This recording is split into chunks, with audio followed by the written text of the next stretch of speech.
എമ്മാനുവേൽ എമ്മാനുവേൽ നിന്നോട് കൂടെ വാഴുന്നു. ബാപ്റ്റിസ്മൽ സൈറ്റ് ജ്ഞാനസ്നാന തീർത്ഥം. ജെറിക്കോയിൽ നിന്ന് 3 കിലോമീറ്റർ കിഴക്കോട്ട് പോയാൽ ഗിൽഗാൽ. ജോഷുവയുടെ നേതൃത്വത്തിൽ ജോർദാൻ നദി കടന്നു വന്നപ്പോൾ സമാഗമ കൂടാരം വഹിച്ചിരുന്ന, വാഗ്ദത്ത പേടകം വഹിച്ചിരുന്ന പുരോഹിതർ നിന്നിരുന്ന സ്ഥലം. ഇവിടെയാണ് 12 ഗോത്രങ്ങളുടെ കല്ലുകൾ ചേർത്ത് വെച്ച് ബലിപീഠം ഉണ്ടാക്കുന്നത്. അവിടെ നിന്ന് മുന്നോട്ട് പോകുമ്പോൾ വലിയൊരു കവാടം കാണാം. കസ്റൽ യഹൂദ്, യഹൂദരുടെ കോട്ട. ജോഷുവയുടെ നേതൃത്വത്തിൽ ജോർദാൻ നദി കടന്നത്. അത്ഭുതകരമായി ഏലിയ ജോർദാൻ നദി പിളർന്നുകൊണ്ട് അവസാനമായി ജോർദാനിലേക്ക് പോകുന്നത്, തിരിച്ച് എലീശ പ്രവാചകൻ ജോർദാൻ നദി കടന്നു വരുന്നത്, നാമാനെ കുഷ്ഠരോഗത്തിൽ നിന്ന് വിമുക്തനാക്കുന്നത് ഒക്കെയുള്ള രംഗങ്ങളാണ് ഇവിടെ ഓർക്കുക.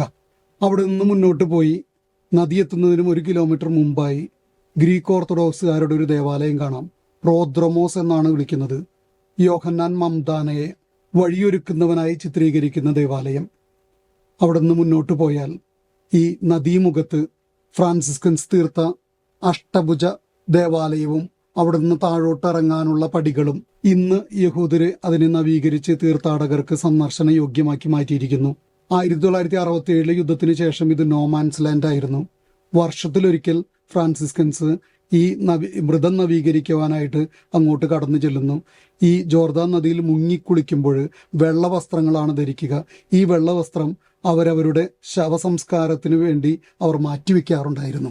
പ്രോദ്രമോസ് എന്ന് പറയുന്ന ആശ്രമത്തെക്കുറിച്ചും അതിനെ തുടർന്ന് ജോർദാന്റെ മറുകരയിലുണ്ടായിരുന്ന ആശ്രമങ്ങളെക്കുറിച്ചും 5-ാം നൂറ്റാണ്ടിൽ തന്നെ നമുക്ക് തെളിവുകളുണ്ട്.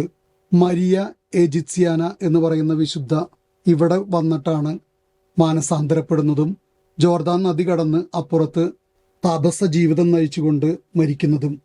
ജോർദാന്റെ മറുകരയിൽ എന്നാണ് യോഹന്നാന്റെ സുവിശേഷത്തിൽ സ്നാപക യോഹന്നാൻ മാമോദീസ നൽകിയിരുന്ന സ്ഥലത്തെക്കുറിച്ച് പറയുക.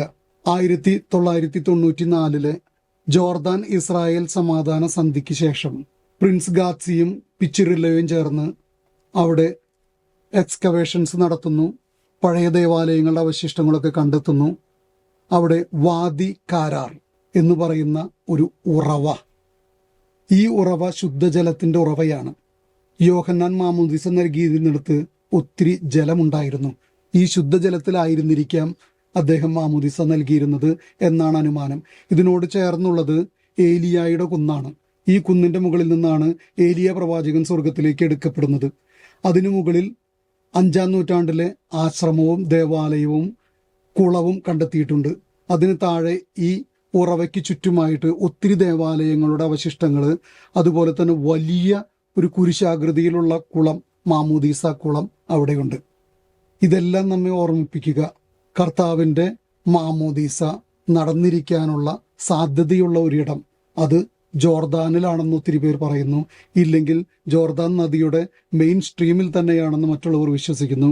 എന്തൊക്കെയായാലും ഇവിടെ നമ്മൾ ഓർക്കുന്നത് സ്നാപക യോഹന്നാനിൽ നിന്നും എല്ലാ നിയമവും പൂർത്തിയാക്കുവാൻ വേണ്ടി മാമോദീസ സ്വീകരിക്കാൻ ഗലീലിൽ നിന്ന് കടന്നു വന്ന കർത്താവിനെയാണ്.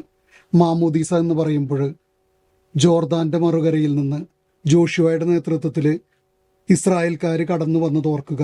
അടിമത്തത്തിന്റെ നാട്ടിൽ നിന്ന് സ്വാതന്ത്ര്യത്തിലേക്ക് കടന്നു വന്നത്, പാപത്തിൽ നിന്ന് പുണ്യത്തിലേക്ക് കടന്നു വന്നത്, മരണത്തിൽ നിന്ന് ജീവനിലേക്ക് കടന്നു വന്നത്. ക്രിസ്തുമസ് ഒരു നവീകരണ കാലഘട്ടമാണ്. ക്രിസ്തുവിനോടുകൂടെ പുതുജീവിതത്തിലേക്ക് നമുക്കും കടന്നു വരാം. ഈശോ മിശിഹായ്ക്ക് സ്തുതിയായിരിക്കട്ടെ. ദൈവം നിന്നിൽ